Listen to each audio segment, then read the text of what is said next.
Here we have a beautiful green metal flake 2023 T680. Got a PACCAR MX-13 505 horsepower motor in it. As you can tell, it runs very smoothly. And it's got metal flake in the paint. I'll try and get a close-up of that. Give you an idea how pretty this color is.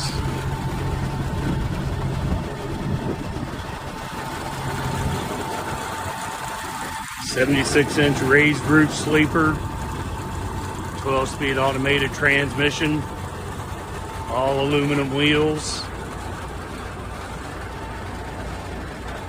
air slide fifth wheel,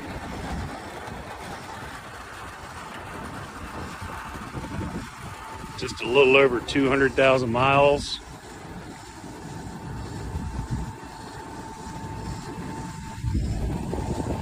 Super nice truck.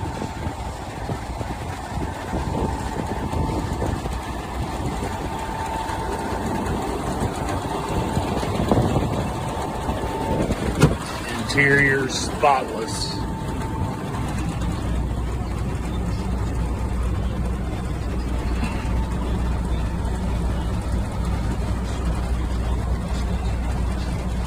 Got a swivel passenger seat, work table, double bunk.